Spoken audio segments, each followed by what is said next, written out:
tău să începem. Super. Am plecat cu acest exercițiu. Mi se pare interesant, îl folosesc de fiecare dată când trebuie să ne prezentăm, dar putem să facem lucrul ăsta un pic mai non-standard ca să nu fie cringe. Și mă gândesc foarte mult la Hemingway și atunci când scriu, pentru că el se gândea la scris ca la teoria icebergului. Trebuie să fie doar vârful icebergului atunci când scrii și să lași foarte multe lucruri care pot fi deduse și care pot fi înțelese. Și cum aplic treaba asta în jurnalism, unde totuși trebuie să explicăm lucruri și să nu lăsăm lucruri neînțelese, este că după ce termin un text, încerc să tai 15-20% din text ca să-l scurtez. În momentul în care scurtezi un text, el devine mai compact, mai bun și mult mai puternic. Și atunci, ăsta e cel mai simplu mod de a crește calitatea unui text, scurtarea lui. La nivel de propoziție, la nivel de paragraf, la nivel de cuvânt. Asta e o poză cu mine, circa 1989, când aveam 4 ani. Mulțumesc pentru inimioară. E una dintre pozele mele preferate și mă gândesc la ea de fiecare dată când mă gândesc cum s-a schimbat jurnalismul. Adică la sfârșitul anilor 80, jurnalism însemna postul public TV, postul public de radio și câteva ziare. Atunci, ca jurnalist, nu puteai să scrii ce vrei tu. Mereu ceea ce scriai trecea pe la birou de cenzură, care zicea, ok, asta poate fi publicat, asta nu poate fi publicat pentru că aparent atinge în mod nedorit regimul comunist și reformele lui. Și dacă ne gândim la tehnologie, nu doar la jurnalism, la fel lucrurile s-au schimbat foarte mult. În vremea aia nu existau telefoane mobile, nu existau calculatoare, nu existau Windows. La vremea respectivă erau telefoane fixe, era poșta. Cam așa comunicam noi. Telefoanele fixe care în orașele mici, cum e Reghinu, orașul în care m-am născut eu, nici măcar nu erau la fiecare familie.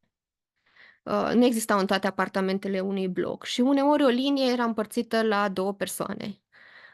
Se numea linie cuplaj sau linie prin derivație. Astăzi avem telefoane mobile, deci e un salt de 35 de ani în care atât jurnalismul cât și tehnologia au progresat fantastic.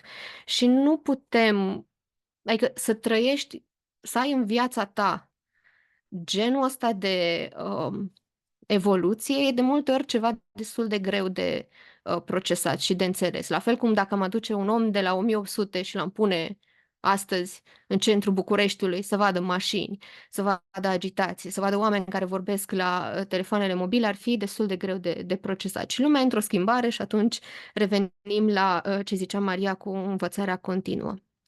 Eu am început să lucrez în radio în 1998. Asta e o poză de la Radio Reghin, colegul meu de atunci, Ghiță Zileriu, așa arăta studioul de radio. Radio puteai să faci mai ușor, adică aveai nevoie de tehnologie mai puțină decât atunci când vrei să faci, nu știu, TV. Și ce era iarăși interesant, la finalul anilor 90, da, România avea în jur de 10 ani de democrație originală, așa cum o numea Iliescu, pentru că nu era chiar democrație veritabilă, era că toată lumea își dorea să facă jurnalism.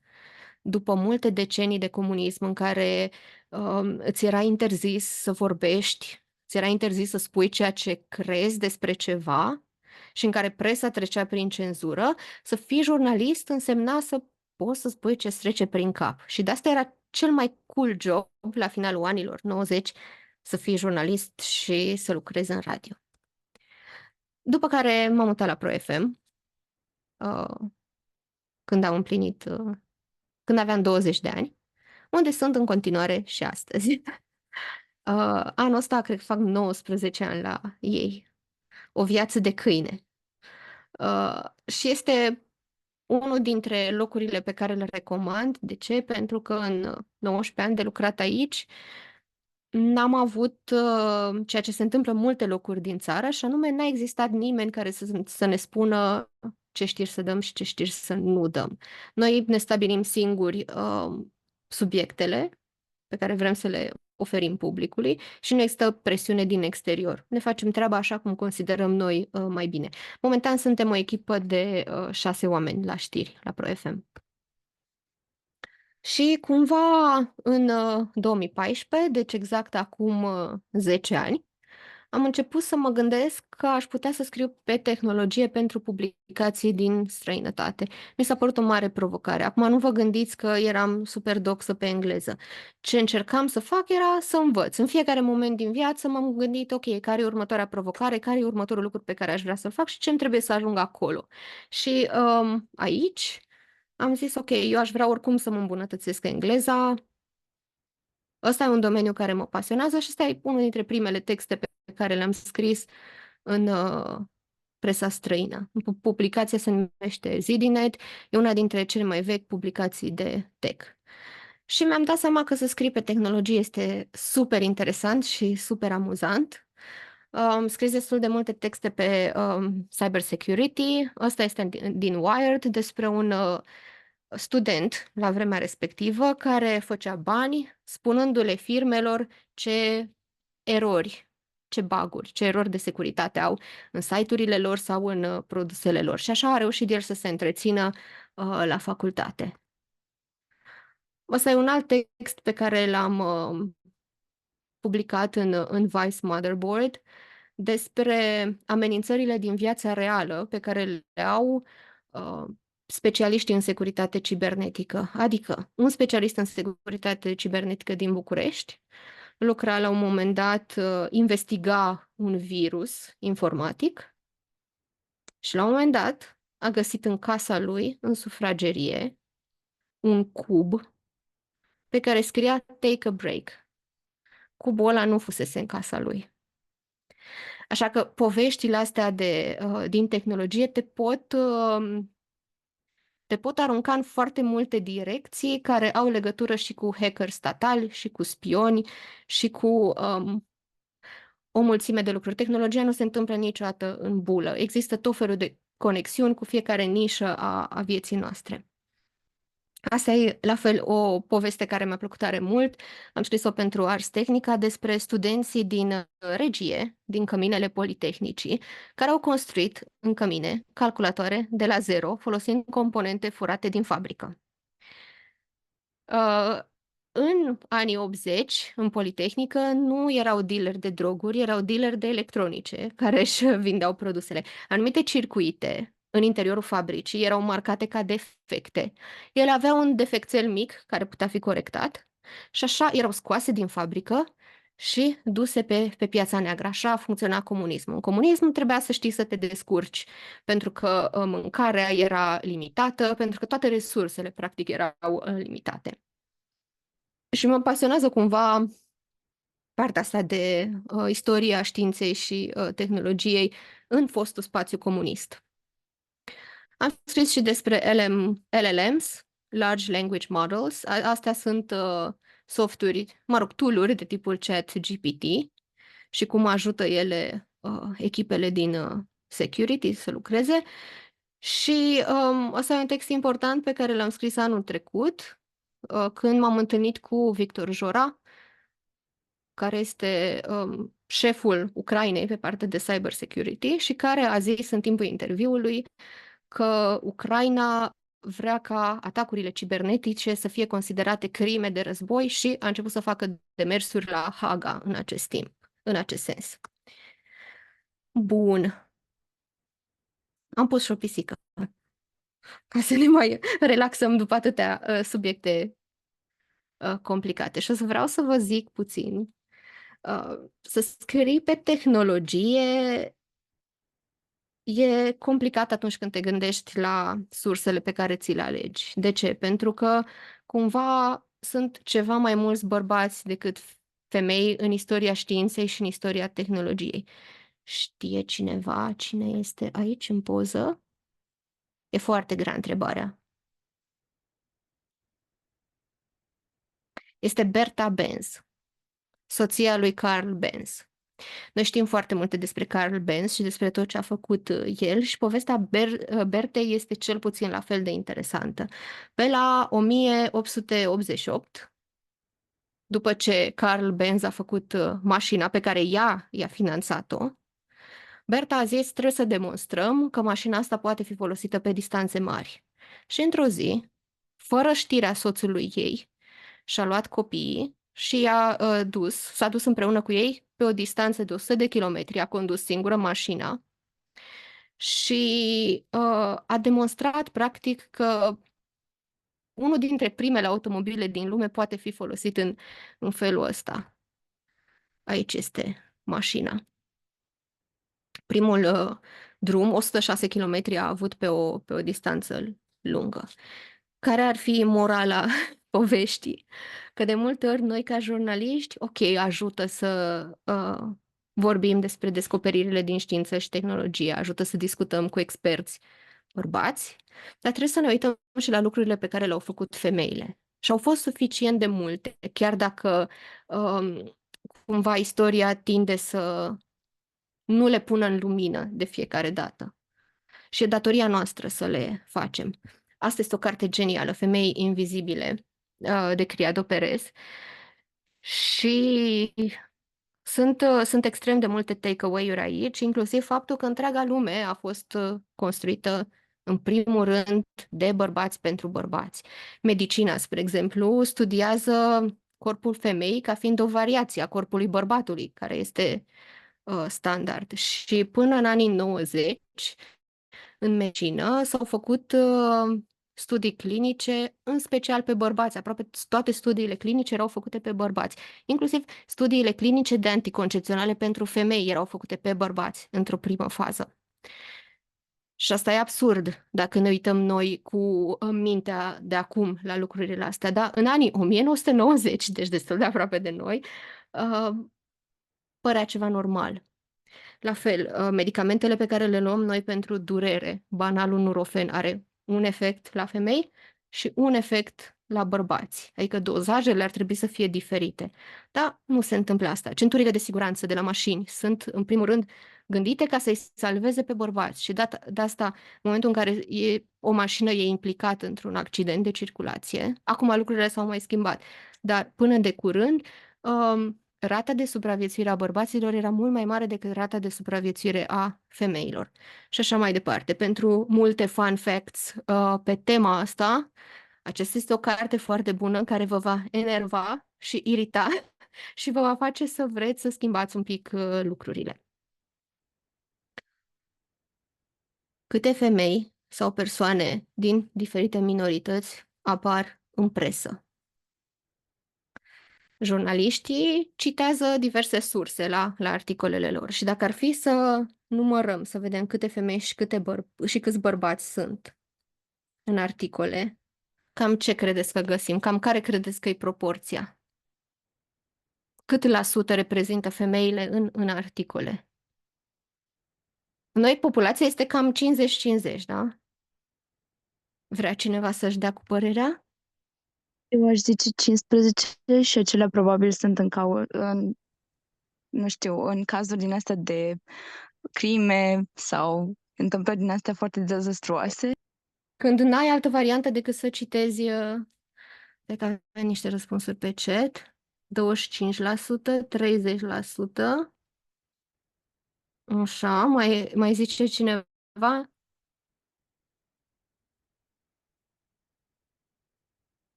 Sub 15%.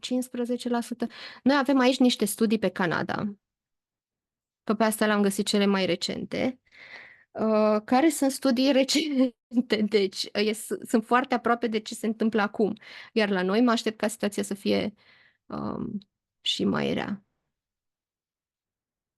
Și aici se poate vedea că în Canada, o țară care e destul de atentă la lucrurile astea, femeile reprezintă 31% din sursele citate de jurnaliști.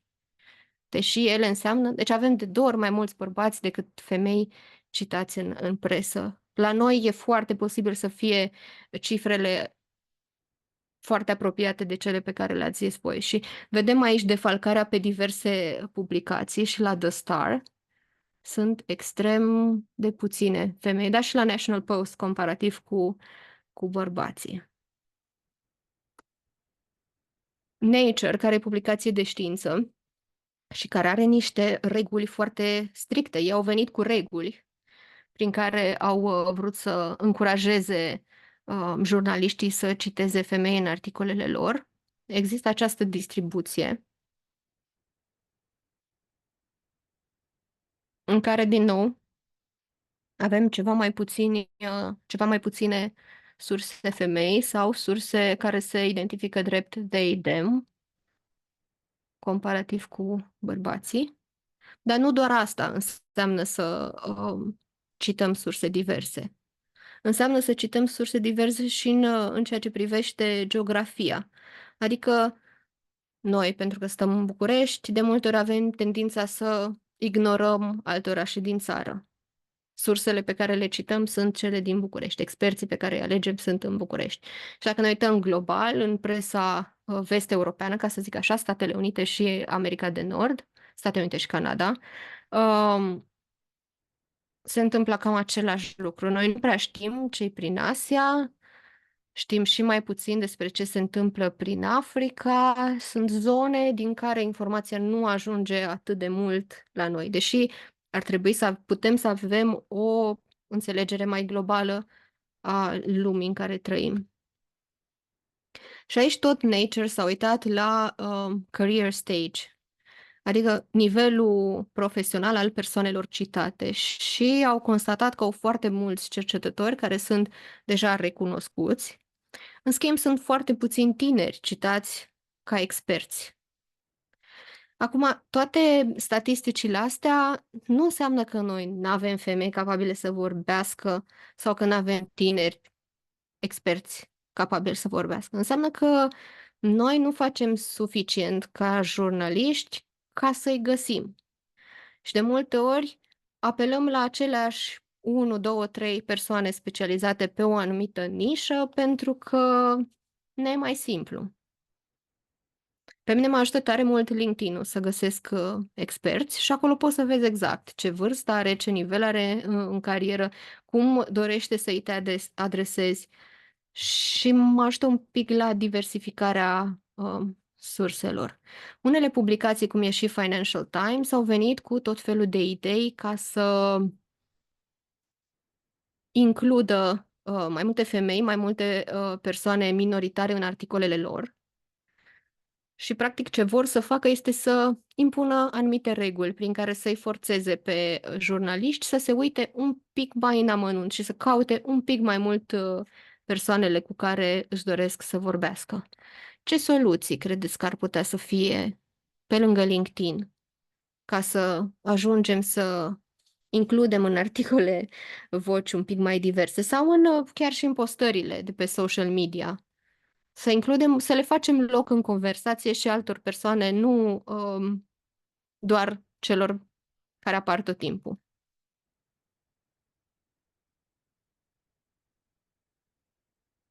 Mm? Avem ceva pe chat? Menținerea discuțiilor diverse cu ONG-uri. Da, comunități de tineri, comunități de studenți. Ce am mai putea să facem? Nu e simplu, că de asta suntem în situația în care suntem. Eu încerc să țin și un fel de agenda, practic un fișier în cloud, în care îmi trec toate sursele cu care am lucrat și care sunt din alte categorii, ca să apelez mai ușor la ele. Și mai întreb și pe colegii jurnaliști: hei, am nevoie de un expert specializat în macroeconomie, aș dori să vorbesc cu o femeie tânără, da? Sau cu o persoană LGBT.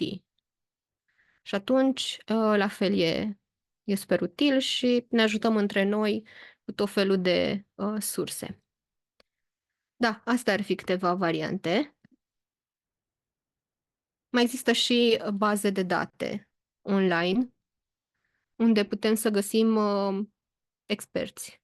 Și acolo putem inclusiv să accesăm să căutăm persoane după vârstă, după profilul lor. Și astea sunt câteva întrebări pe care Pointer, un site de resurse pentru jurnaliști, le recomandă atunci când lucrăm la un articol, să ne întrebăm dacă includem suficiente persoane afectate de problema respectivă, dacă includem și oameni din categorii dezavantajate, chiar dacă articolul nu e în mod direct despre ei. Și am lăsat aici un exemplu. Persoanele cu dizabilități nu trebuie să apară doar în texte despre persoane cu dizabilități. Ele trebuie să apară în orice text. Și e la fel important să explicăm felul în care alegem sursele și să îi spunem cititorului că persoana respectivă nu e acolo în articol doar pentru că are dizabilități sau doar pentru că e femeie sau doar pentru că e parte din comunitatea gay. E acolo pentru că merită să fie. Există câteva aspecte la care ne uităm. Naționalitate. În România au apărut tot mai mulți migranți care nu sunt incluși în articole. Îi vedeți? Îi vedeți pe livratorii de mâncare nepalezi în articole de jurnalism care cumva i-ar afecta și pe ei? Nu prea apar. Că noi trebuie să facem pași un pic mai mulți ca să ajungem acolo. La fel, rasă, identitate sexuală, dizabilitate, vârstă. Trebuie să includem oameni de toate vârstele, din toate zonele geografice, toate clasele sociale, chiar și religii diverse în cazul în care e relevant și sigur sunt o mulțime de alte aspecte care au legătură cu materialele pe care le scriem și care ar fi importante de luat în calcul atunci când alegem o sursă cu care să vorbim. Asta e o știre publicată în dimineața asta. Străinii ne arată cu degetul, presa din România vuvuzela discriminării etnice. Și practic ni se spune că România, alături de Bulgaria, Grecia și Italia, sunt țările care contribuie la discriminarea comunităților de romi și care instigă la ură și care îi portretizează negativ prin stereotipuri și prejudecăți. Ce e important aici este să nu perpetuăm niște prejudecăți care există în societate, să nu perpetuăm niște stereotipuri și să le dăm oamenilor, cum ar zice americanii, the benefit of the doubt. Trebuie să intrăm cu mintea deschisă atunci când facem un material și să nu presupunem că, uite, un rom cu care vorbim este violent, needucat, sărac, înapoiat sau infractor, de exemplu. Și ONG-urile la fel fac eforturi în sensul ăsta, dar o parte din efort poate fi făcut și de noi, jurnaliștii, pentru că cumva ăsta e lucru uman care poate să fie. Și dacă ne uităm la România, România nu este o țară atât de omogenă și în viitor va deveni și mai puțin omogenă ca efect al migrației. Și atunci trebuie să încercăm să deschidem un pic mințile tuturor și să plusăm un pic pe partea asta, să-i facem pe oameni un pic mai deschiși și să le arătăm că, uite, există persoane ok din toate punctele de vedere, în toate minoritățile, nu doar etnice sau sexuale, absolut tot ce înseamnă minoritate. Tokenism. Cităm ca să bifăm. Așa s-ar traduce în limba română. Cu alte cuvinte, nu e ok să avem un articol în care să cităm 4 bărbați și să mai cităm și o femeie, pentru că ne trebuie o femeie și altfel nu e ok. Și alegem o persoană random. Nu. Trebuie să găsim experți femei, chiar dacă ei probabil nu sunt atât de deschiși. Și mai ales atunci când vorbim cu tineri, cercetători, e important să le spunem că e importantă și părerea lor și că sunt suficient de capabili să aibă o părere. Pentru că de multe ori noi tindem să ne subevaluăm, nu? Și atunci credem că, ok, ar putea să fie cineva mai bun decât mine, nu mă bag eu, să se bage profesorul meu coordonator să vorbească despre asta, care probabil e un bărbat. Și atunci trebuie să încurajăm, să le spunem oamenilor că avem nevoie de o diversitate. Maria. Așa, scuze, voiam să întreb, am fost la o conferință și erau două paneluri și au făcut un panel numai cu bărbați și un panel numai cu femei. A fost puțin ciudat pentru că nu știu cum s-au gândit să-l facă, dar au fost 5 și 5 speakeri în fiecare panel, dar o femeie din al doilea panel cred că ar fi intrat mai bine în primul, după activitatea ei, dar nu știu sincer de ce au vrut să le facă așa. Ei au zis că a fost egalitate, deși au fost puțin criticați că în primul panel au fost numai bărbați. Și eu am criticat mai multe conferințe de tech, pentru că erau la fel, paneluri formate numai din bărbați. Și întrebarea este, ok, nu există nicio femeie capabilă să vorbească despre AI în România, avem doar bărbați capabili să vorbească despre AI, cu ce modele va rămâne tineretul? La fel, de multe ori mi se întâmplă să fiu invitată la paneluri despre femei în tech, femei în cercetare, femei într-un anumit domeniu. Și atunci refuz să fiu parte dintr-un panel despre femei în tech, panel în care sunt doar femei. Adică toate discuțiile despre femei într-un domeniu sau anumite minorități într-un domeniu trebuie ținute la nivel de societate. Adică nouă femeilor o să ne fie bine și o să putem să ne dezvoltăm dacă și restul, cealaltă jumătate din populație contribuie și ne face loc. Și atunci, chiar și în materialele cu femei în tech, citez bărbați în tech, pe lângă femei. Pentru că e important ca și ei să înțeleagă că e nevoie de lucrul ăsta. Și, la fel, nu facem ca să bifăm. Fiecare persoană care e citată într-un articol trebuie să vină cu o perspectivă și să fie un expert veritabil, nu să fie acolo doar ca să fie acolo. Bun. Sensitivity reader. Poate știți deja conceptul, nu?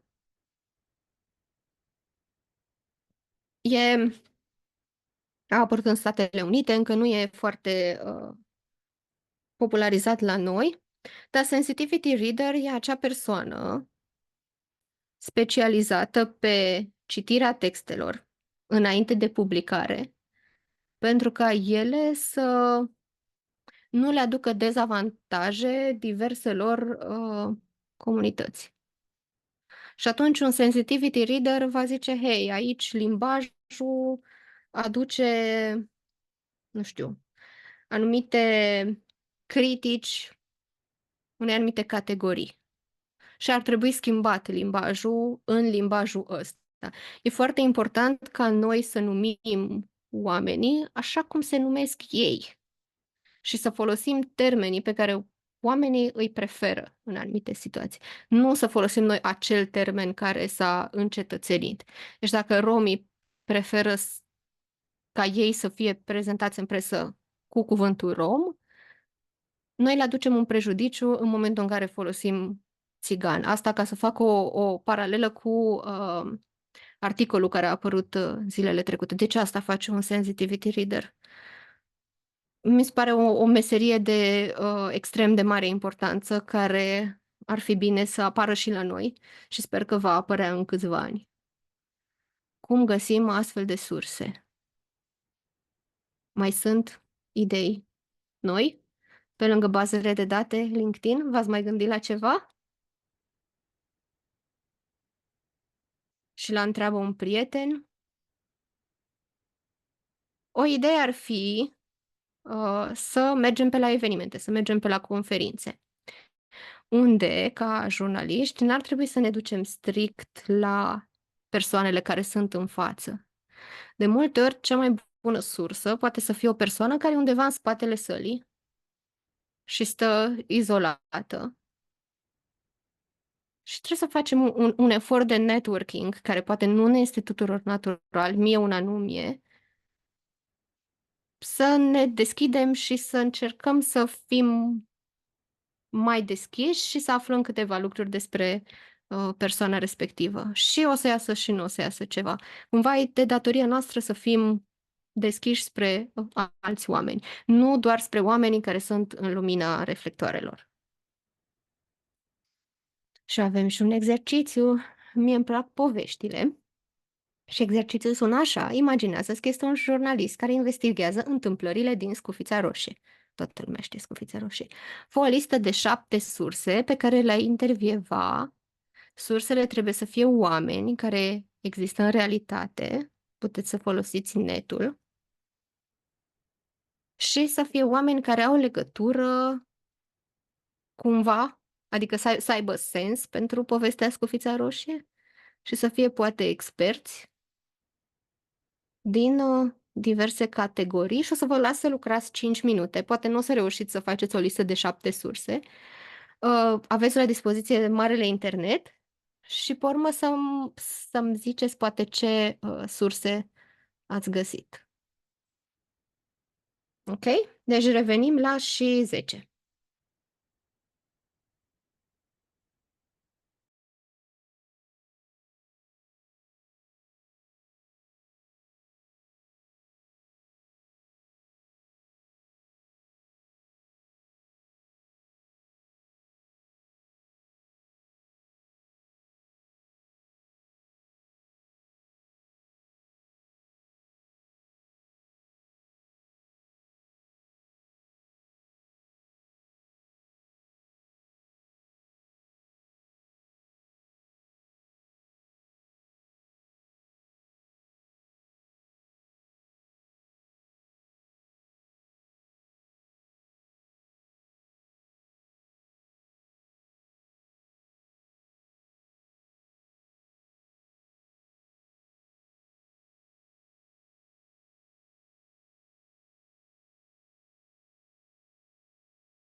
Ok.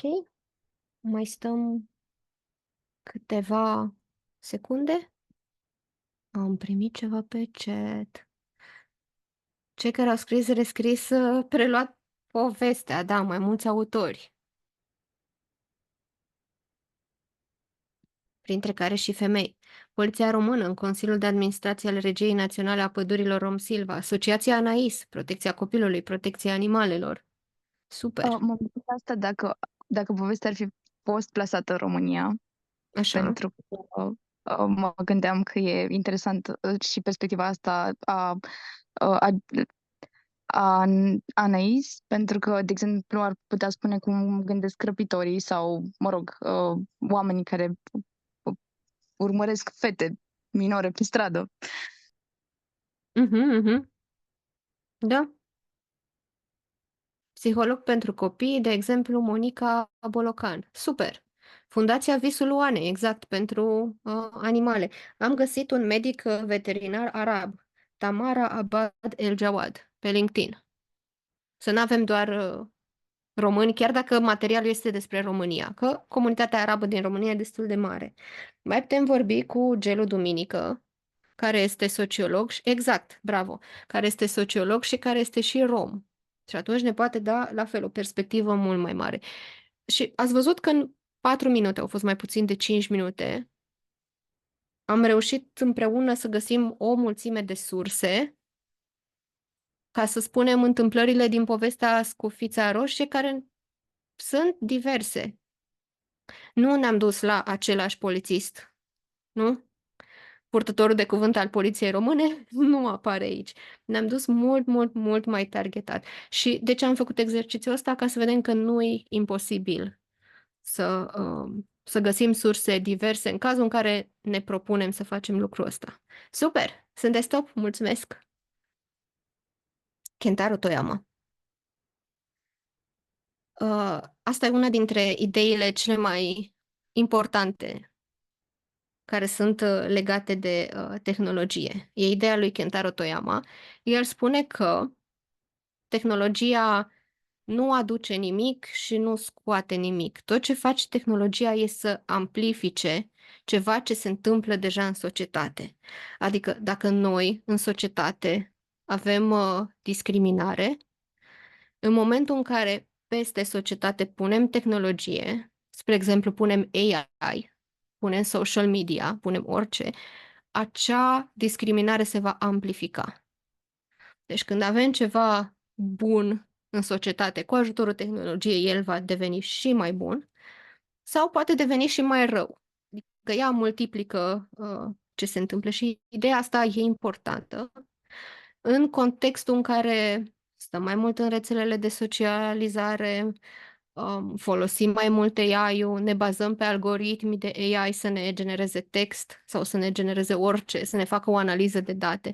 Toate lucrurile astea care există vor fi amplificate în lipsa unor reguli puternice. Și asta mi se pare cumva, da, adică mă gândesc foarte mult la lucrul ăsta. Și AI-ul e tot mai prezent în fiecare colț al societății, inclusiv în jurnalism. Pentru prima dată, 2 câștigători ai premiilor Pulitzer au menționat faptul că au folosit AI în partea de reporting, adică în partea de documentare. Ei au folosit AI în special pentru partea de analiză de date și de identificare a unor cratere, vedeți aici, în fâșia Gaza. Și vom vedea tot mai multe aplicații interesante ale AI-ului în perioada următoare. Și aici să vorbim puțin despre AI, despre inteligența artificială, care nu e nici inteligență, nu e nici artificială. De ce nu inteligență și nu e artificială? Pentru că sigur că ne place să vorbim despre tehnologie și despre AI în termeni foarte pompoși, în termeni foarte magici și zicea cumva Arthur C. Clarke că orice tehnologie suficient de avansată nu poate fi diferențiată de magie. Și atunci pare așa un buhuhu, o magie, o ceva foarte exotic. Dar nu. Inteligența artificială este statistică, este matematică. Sunt niște calculatoare foarte performante în spatele ei care calculează care e probabilitatea ca după un cuvânt să urmeze un alt cuvânt. Adică ei se uită la algoritmii ăștia au o propoziție și o construiesc așa, bucățică cu bucățică. După bucățica asta, care e cea mai probabilă bucățică? Asta. Super. Acum, care e cel mai probabil cuvânt? Ăla. Super, l-am pus. Așa funcționează ChatGPT. Și de asta nu e neapărat cel mai creativ lucru, pentru că tu generezi niște texte statistice pe baza unor idei pe care le-au avut și alții. Adică e un punct de plecare, da, cam atât, pe partea de, nu știu, generare de text. Mai mult, el nu e foarte eficient eco. Cantitatea de electricitate și puterea de procesare care se consumă ca să ne scrie nouă propoziție, pe care putem să o facem și noi, dar ne-a fost lene și am zis, hai mai repede, e total ineficientă și facem rău planetei de fiecare dată când deschidem ChatGPT. E și asta un lucru de luat în calcul. Apti.ro, Asociația pentru Tehnologie și Internet, vorbește mult despre problemele tehnologiei și problemele AI-ului în mod particular și câteva dintre astea sunt datele nediversificate și supra-reprezentarea unor populații, fix ce am vorbit. Noi în presă avem Europa și America de Nord, SUA și Canada. Asta o să primim cu AI. Că datele pe care i-a antrenat AI-ul sunt datele pe care le producem noi și atunci orice problemă în datele alea va fi amplificată de tehnologie, cum zicea Kentaro Toyama. Caracterul tip cutie neagră al sistemelor AI. Asta înseamnă că noi nu știm foarte bine ce se întâmplă acolo. Adică e o matematică care se produce, dar noi, în cazul algoritmilor black box, noi nu știm de ce funcționează. E ca și cum te-ai urca într-o mașină, dar n-ai ști de ce merge. Și asta, da, dacă cineva știe de ce merge, e ok, dar aici nu știe nimeni de ce merge. Nu știu dacă te-ai urcat într-o mașină care, să zicem că a făcut niște kilometri, dar totul e foarte vag și ne dă și iluzia obiectivității. Dacă a zis ChatGPT, înseamnă că așa e. Nu. Există așa numita AI hallucination, adică AI-urile halucinează, ne dau informații false și puteți încerca asta scriindu-vă numele vostru în ChatGPT. Who is, nu știu, Maria Iacob sau who is Claus Iohannis. Și vă va da niște informații corecte, dar și alte informații care sunt false, dar vor apărea ca și cum ar fi corecte. Și asta ar trebui să facem fact-checking. Semi-soluție importantă a transparenței, adică în Uniunea Europeană există de câteva luni așa numitul AI Act, care nu te lasă să folosești AI peste tot și care trasează anumite condiții pentru AI. Spre exemplu, nu putem să avem AI care să fie integrat în niște jucării cu care se joacă copiii și jucăriile respective să-i facă pe copii să-și schimbe comportamentul de consumator și să-și dorească, nu știu, floricele de porumb. Ăsta e un mod de a folosi AI-ul care e interzis în Uniunea Europeană și sunt și altele. Și ne-ar trebui o explicație, adică ar trebui mult mai multe reguli pentru genul ăsta de AI. Acum există mai multe... stai, chat? Mesaj. Mai are și probleme de creditare a autorilor normal, drepturile de autor. Și există mai multe procese. New York Times a dat în judecată OpenAI, compania din spatele ChatGPT, pentru asta. Da, mulțumesc pentru observație. Se întâmplă și va fi mult mai foarte interesant ce o să apară în perioada următoare și care vor fi restricțiile dacă Europa vine cu reguli destul de vagi, că încă nu e o tehnologie pe care o stăpânim, dar ceva mai strong. Statele Unite nu are reguli pentru AI, are niște recomandări. iar China are și mai puține recomandări. Acum noi, Uniunea Europeană, reglementând AI-ul, facem un pic viața cetățenilor europeni mai corectă și mai bună. Dar în același timp, ceilalți, neavând reguli, pot să se dezvolte un pic mai repede. Și atunci ce se încearcă la nivel de comunitatea europeană este să se găsească un echilibru. Cât de multe reguli putem să punem inteligenței artificiale, astfel încât noi să nu blocăm progresul ei, să nu pierdem competiția în ceea ce privește dezvoltarea tehnologiei cu Statele Unite și mai ales cu China. Super! Așa, ce tool-uri de AI folosiți voi și cum le folosiți?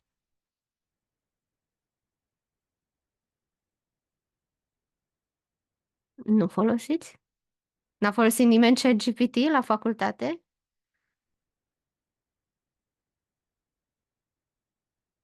Da, Mădălina? Eu pot să recunosc că am folosit doar pentru că erau foarte multă materie de învățat pentru foarte scurt timp și practic îl puneam să facă un rezumat și după aia să-mi dea un fel de teste care se apropiau foarte tare cu testele pe care le-am primit actually la examen. Uite, asta e un punct bun, mai ales dacă crezi că proful ar folosi AI ca să uh, vă facă testele. Nu era ideea, mulțumim. Așa, Andreea folosește ChatGPT la muncă exact pentru copywriting, Maria ChatGPT pentru research în alte limbi, dar încerc mereu să double check, așa. Dali pentru pozele din aplicația de la licență, super. Mai e cineva cu mâna ridicată? Nu cred. Eu o ridicasem și apoi mi-am dat seama că nu mi-apare numele de desubt, așa că ar putea să fie un pic confusing. Am folosit ChatGPT la muncă, pentru că pe lângă ce mai fac pe design și social media, predau part-time. Și l-am folosit am găsit o fel de activități pentru clasă, pentru a face fișe, teste, pe care, nu știu, apoi am luat întrebările, le-am pus în Canva și am făcut o fișă drăguță și mai personalizată pe lecția respectivă. Și ai făcut-o mult mai repede și a fost util. În educație, apropo de ce ziceai tu, se presupune că o să fie extrem, extrem de folosit. Eu mai folosesc Otter, OTTR.ai pentru transcris interviuri în limba engleză și pentru toate limbile din Uniunea Europeană există My Good Tape, care la fel face transcriere. Grammarly mai folosesc ca să-mi corecteze limba engleză. Sunt o mulțime de tool-uri și se vor dezvolta mult mai foarte rapid în următorii ani. Bun. Asta este o fișă de fact-checking de la Der Spiegel. Fiecare cuvânt tăiat a fost verificat. Asta înseamnă fact-checking la ei și tot au mai apărut probleme, tot au mai apărut lucruri fabricate. Dacă cam ăsta e fact-checking-ul super, super meticulos. Aici găsiți câteva resurse, v-am zis de APTI, Asociația pentru Tehnologie și Internet, corespondentul lor la nivel european este EDRI. Și pentru resurse în zona de jurnalism, pentru AI și etică și surse și tot ce vă doriți voi, Pointer și Nieman Lab. Întrebări?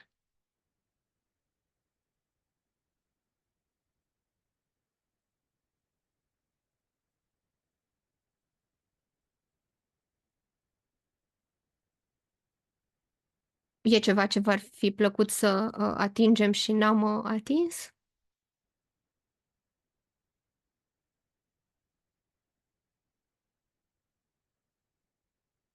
Mai sunt gânduri pe care le aveți referitor la partea de comunicare, partea de diversitate a surselor, partea de tehnologii noi?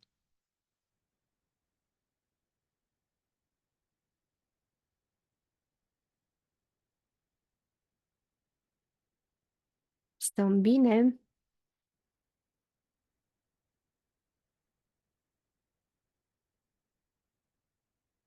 Atunci, ce v-ați mai dori la următoarele evenimente Her Time?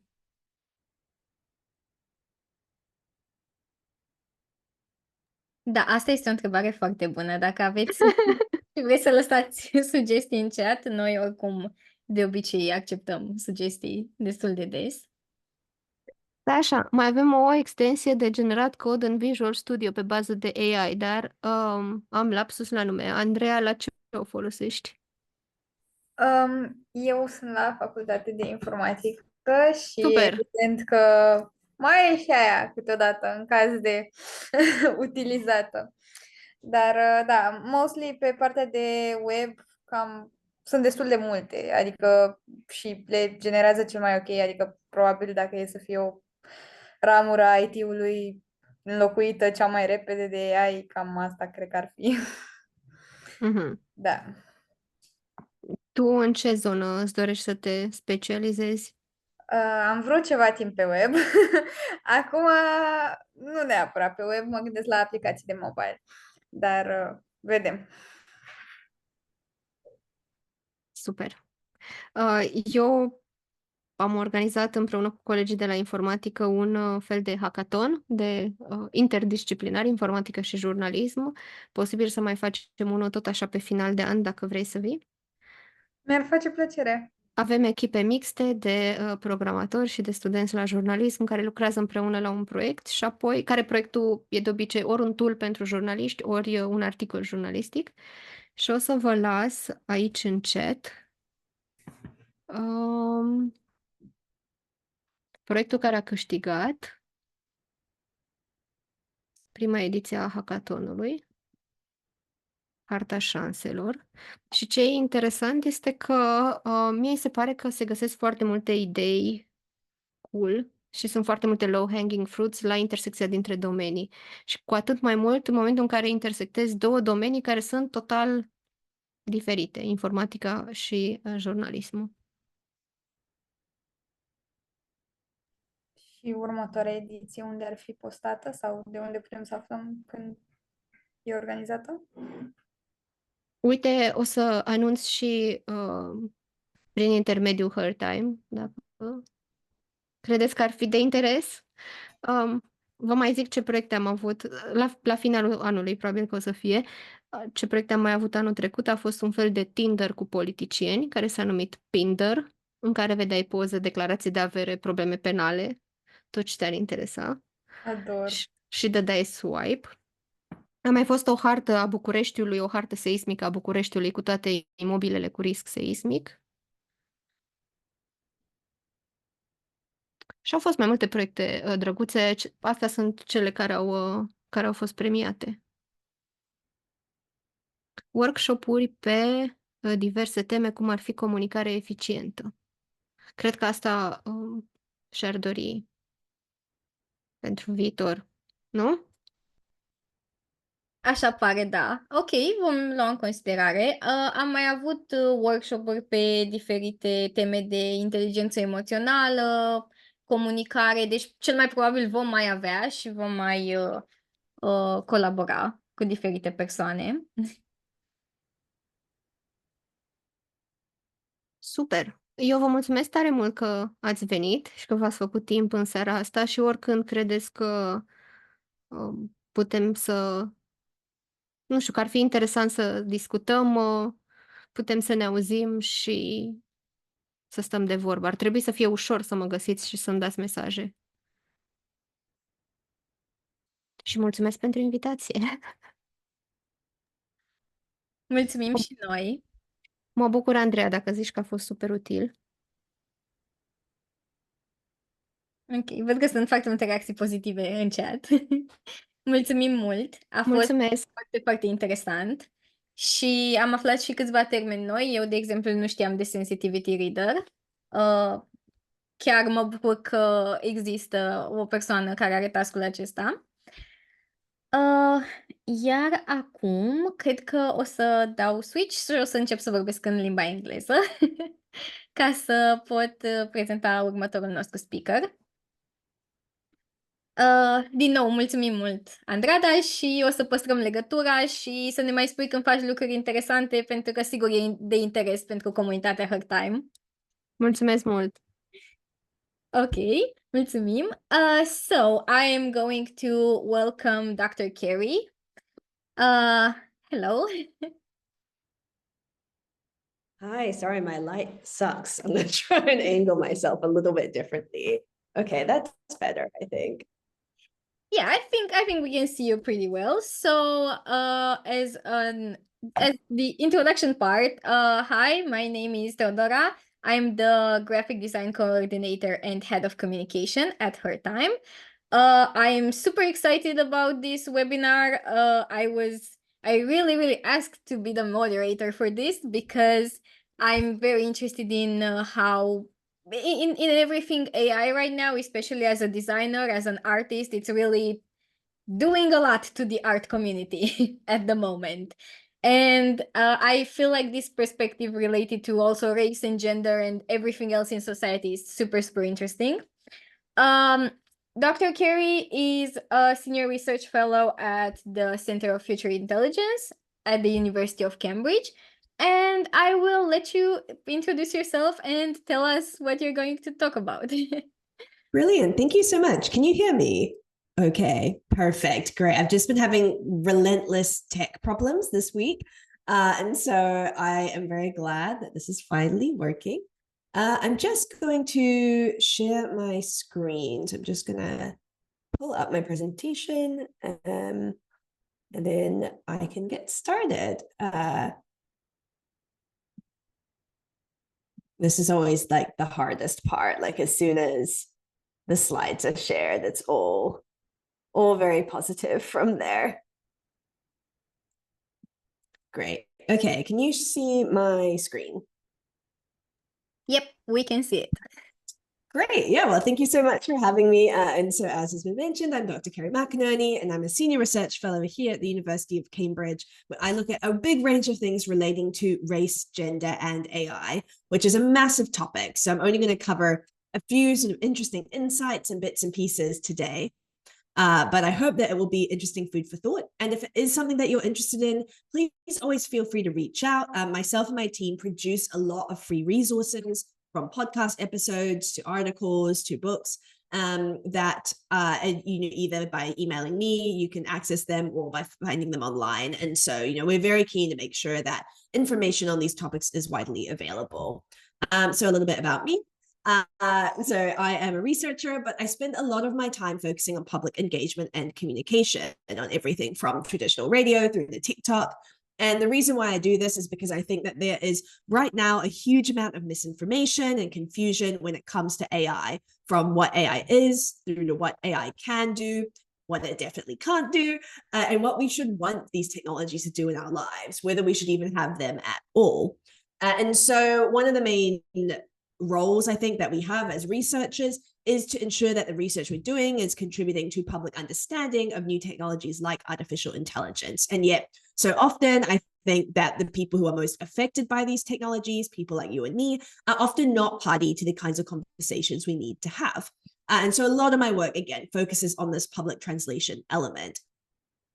So you might be thinking, if you've come to a talk on AI, should I be worried? Should I be concerned? And I don't blame you for feeling that way, because the past few years have seen a huge number of open letters, warnings, sort of general catastrophizing over the risks that AI, and specifically artificial general intelligence or super intelligence, might pose to our societies, both through things like automation of jobs leading to job loss, all the way through to the idea that AI poses an extinction level risk to humanity, or that AI could wipe us all out. At the same time, we have another message, this idea that AI is not something we should be frightened of, but actually AI is hugely exciting, that it's full of potential and can bring us into a more beautiful and profitable future, as summed up by this slide, which says, "Unleash your potential in the age of AI" by futurist Christian Krom. I don't know who that futurist is, to be clear. I've chosen this slide simply because I think it's really emblematic of these two juxtaposed narratives, one which is a sort of techno-doomerism, the other which is techno-optimistic. It's full of hype and excitement about AI. And I think that this is a really confusing media landscape to try and negotiate. But I think what they do both have in common is this idea of techno-solutionism. So the sense that technology is going to radically transform our world, and in the case of the second case, the optimist, that it's going to fix all these deep-rooted social and political problems that we humans have not been able to solve by ourselves. And this to me is a massive problem as someone who focuses on social and political inequality, because too often I see technologies, often AI-powered ones, being offered as the silver bullet, per this illustration, to deeply rooted social inequalities like racism or sexism. People will say, well, if we outsource this decision to an AI-powered tool, then we don't have to deal with human biases, that the tools will be inherently fairer and more neutral than the people who ordinarily make these decisions. And I simply don't think that's true. This perspective ignores the fact that these technologies are not neutral, that they are very much inflected with the values of the societies in which they're built. And that's something I want to show you today. And so if there's one thing I want you to take away from this presentation, it's the idea that AI tends to make bad things worse rather than better. One of the major promises we see about AI is that it helps us automate and perform tasks at scale, that AI-powered tools can do things much faster than a human can, with much greater breadth. And look, this is true in a lot of ways. Of course, these tools can produce text, for example, far faster than humans can, if we think of something like ChatGPT. But the problem is that the kinds of processes or decisions that we automate are often the ones that are easiest to automate. They're the ones that rely on, say, clear and easy categories. They're the ones that, fit into mathematical models very easily. They aren't necessarily the best kinds of processes, and they aren't necessarily the ones that reflect the full complexity and messiness of our world. So what ends up happening is that we see models that aren't proven to work or are proven to be quite harmful in real life being amplified and scaled up through the application of AI-powered technologies. And again, rather than solving these problems, AI just amplifies them. So I'm going to give you a few examples of what this making a bad thing worse looks like. The first is probably the most obvious one when it comes to thinking about race, gender, and artificial intelligence, which is that far from being neutral or unbiased, our AI-powered tools can end up perpetuating forms of discrimination. So I want to give an example here from the field of human resources, or specifically hiring and recruitment. There's a huge amount of excitement and investment in the use of AI in hiring and recruitment, largely because human resources professionals are very time-stretched, their jobs are increasingly intensive, and they have to process huge amounts of data in things like candidate selection. And so AI tools that promise to help speed up these processes are really exciting and alluring. But there's a particular claim that many of the companies who make these tools make that I think is especially damaging, which is that AI can help de-bias the hiring process, because unlike human recruiters, AI doesn't see things like gender or race or ethnicity, and it will just pick the candidate based on who is the most qualified, which sounds great. But unfortunately, when we've seen these AI tools at work, it tends to have the opposite effect. So very famously in 2018, Amazon had to retire a CV scraper it was developing, which was shown to be systematically discriminating against female candidates. It was using proxies for gender, like say, if a candidate had gone to a women's college, or if they played a sport that is like traditionally understood as being a feminine sport. And it was taking them out of the selection pool on the basis that it was matching candidates to the ideal work profile of the existing workforce. In these systems, truth is repetition. They recreate the truths of the past. But this is a real problem when we think about gender-based discrimination or exclusion in the workforce. So if you have a workforce where women are already underrepresented, then they're going to be further underrepresented by the use of these tools. In a 2022 study that myself and my colleague, Dr. Eleanor Drage, did, we found a similar logic at work with AI-powered video hiring tools. So while these tools were said to supposedly reduce discrimination because they could provide an objective reading of a candidate, we found that the same kinds of racist and sexist logics were often at play. So in the tools that we were looking at specifically, the developers were claiming that they were using facial recognition technology to deduce someone's personality from their face and from how they spoke, for example, the words they used, their facial expressions. And they were mapping these facial characteristics against the big 5 personality traits, which is openness, conscientiousness, extroversion, agreeableness, and neuroticism. So for context, this is another case of automating a system that's easy to automate rather than one that actually works, because OCEAN is not a good metric for whether or not someone is a good employee. There are very few jobs, for example, where you need to know how open or conscientious or extroverted someone is to ensure that they'll be good at their job. There's very different qualifications we use to actually assess someone's worthiness for a job. But even more insidiously, this idea that an AI tool can somehow infer these traits from our face is not only spurious and pseudoscientific, it also evokes some of the kinds of racist and gendered pseudoscience that were really popular at the turn of the 20th century when human resources was emerging as a field. So in the early 20th century, Catherine Blackford, who's one of the kind of founding figures of human resources, had developed an entire phrenological character reader, arguing that you could tell if someone would be a good employee or not from their face. So the problem here is not just that there's discrimination against particular candidates, but that old and racist and sexist ideas get re-legitimated by the development of these tools. So things we threw out into the dustbin a long time ago suddenly seem legitimate again. So there's these very overt forms of discrimination. Other examples might include large language models spitting out racist and sexist language, chatbots being designed to look like women, or same with voice assistants and performing femininity in these very servile and stereotypical ways. But there's another kind of discrimination that I think tends to get less attention. And this is the idea of discrimination through exclusion. And so I've got here on the slide a picture of Carolyn Criado-Perez's book, Invisible Women, Exposing Data Bias in a World Designed for Men. And what Criado-Perez does in her book is she shows how the so-called universal user of many technologies is imagined as a white man of a particular size, a particular stature, a particular wealth bracket. And that means that the many aspects of our infrastructures and our lives don't work for women and don't work for people, say, who look like me. So probably the most striking example from this book is the car crash dummy. So Criado-Perez shows how car crash dummies and kind of safety systems were based around the average man's body size and weight. And that means that women are more likely to get injured in car crashes. But we see a lot of these different kinds of exclusion operating in the field of AI. So take one of the most vaunted kinds of technologies in this field, which is large language models. Large language models, as we know, work best in English because English is the native language of the companies where many of these tools are developed, because English is wildly overrepresented around the world, but also in terms of internet space. And because technologies have historically been geared towards English users, and so these same dynamics are perpetuated in AI.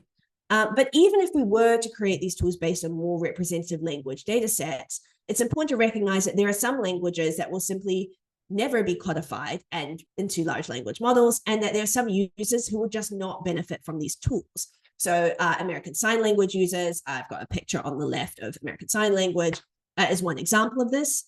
And there's also language groups that will just face distinct challenges in trying to translate their languages into an automatable form.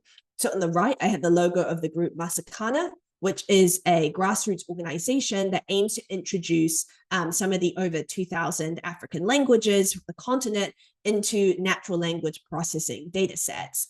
And they do incredible work. It's difficult work, it's arduous, it's unpaid, it relies on community labor, but it also requires a huge amount of creativity because a lot of these languages are less well represented on, say, internet databases. And so they're having to draw on a wide range of unconventional materials, things like cookbooks, for example, in order to provide the language data that these tools need.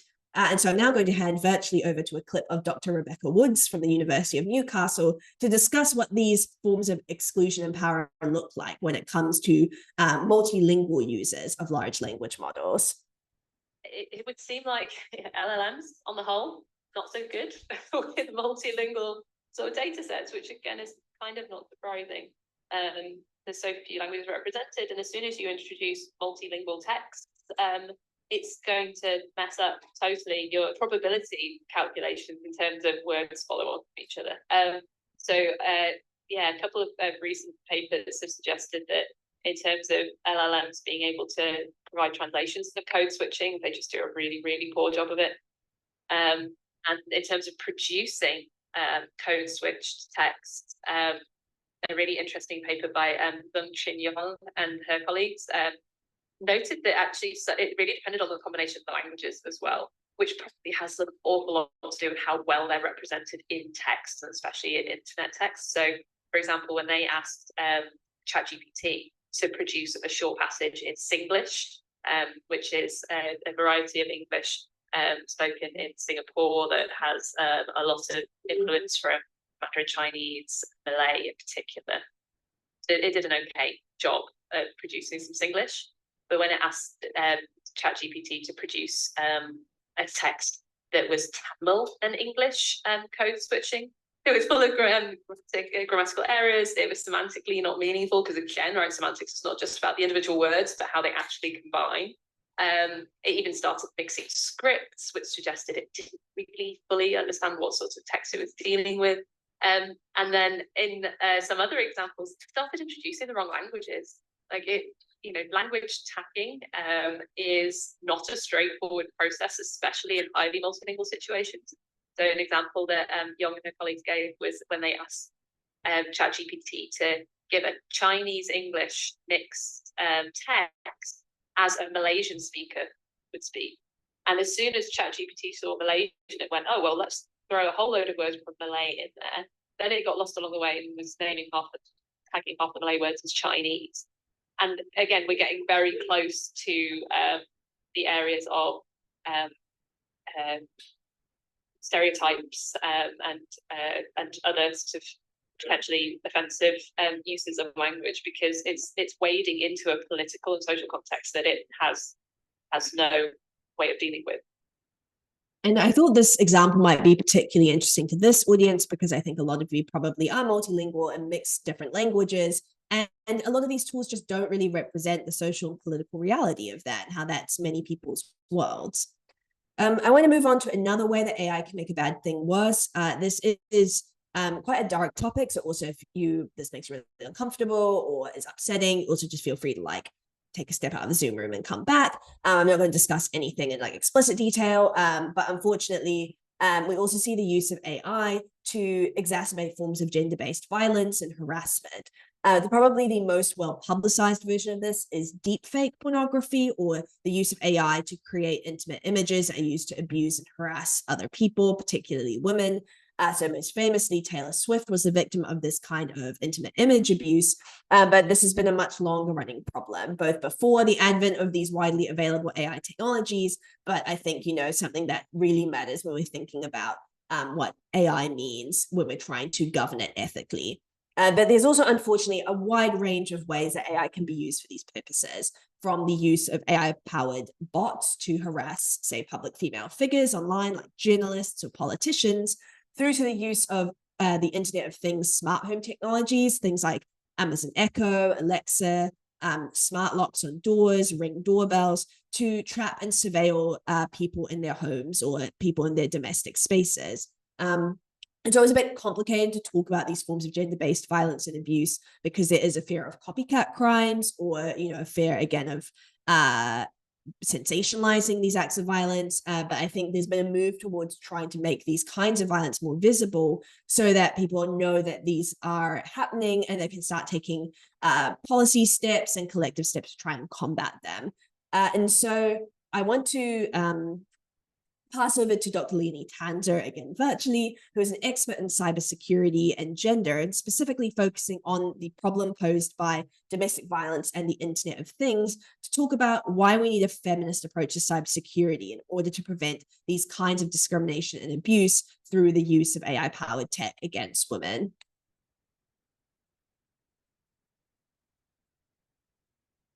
This one took a... Consider both threat models to be about external actors, with external being, a person that is not in this perfect environment and tries to invade this perfect environment. But as any intimate partner violence scholar, any gender studies scholar, any criminologist will tell you, the perfect household does not exist, and domestic environment is not all happy and loving. And there's often, fights, there's harm, there's harassment, and there's violence. And so it's important to also account for the internal threat actors that sit within your own system. And technologists do that.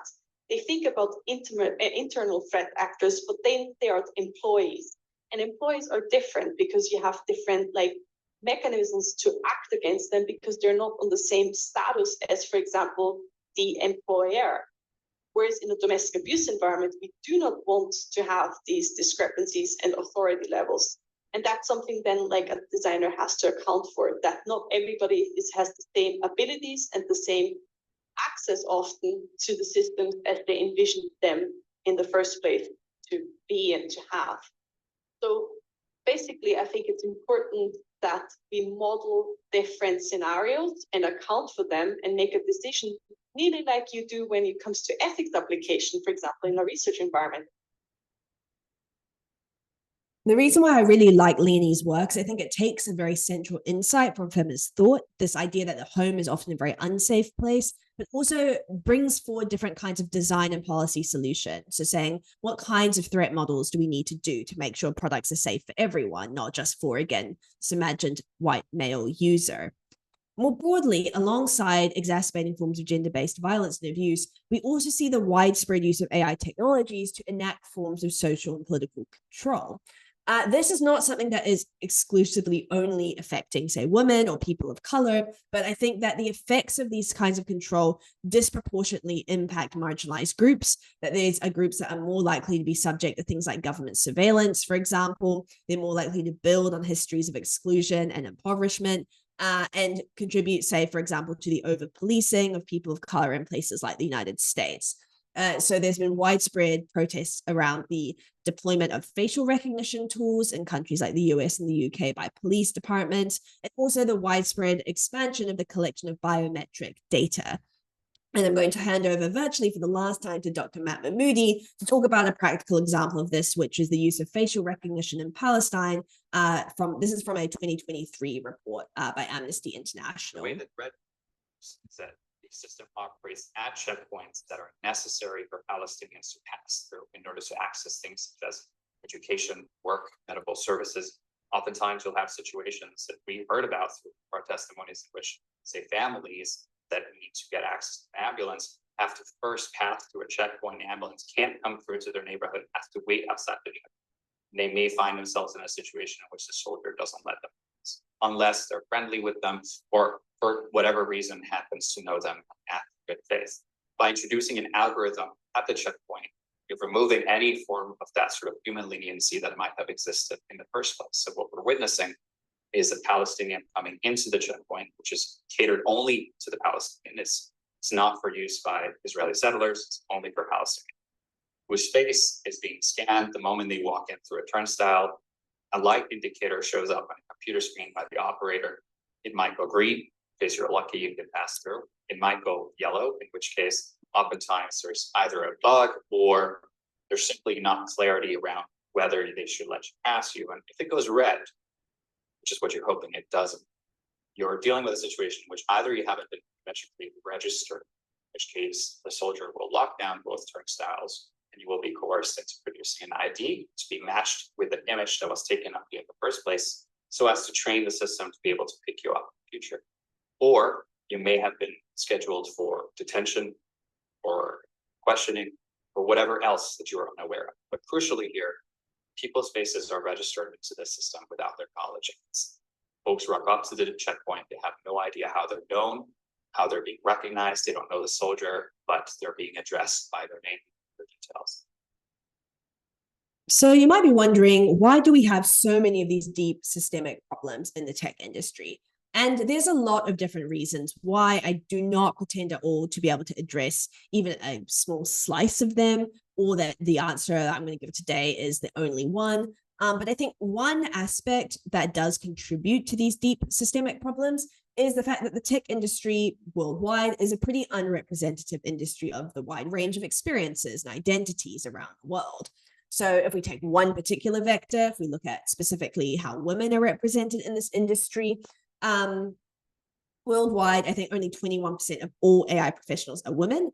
This does vary very significantly from country to country. So for example, I think in the UAE, women make up over 50% of computer science graduates, whereas a statistic, I think, from Belgium in like 2019 had only 6% of their graduating class of computer scientists be women. So very, very large discrepancies. But broadly, you know, gender representation remains a very significant challenge in this industry. And it becomes even more challenging if we look at people who are gender non-binary, who come from a diverse gender background or identity. We have even less data on that.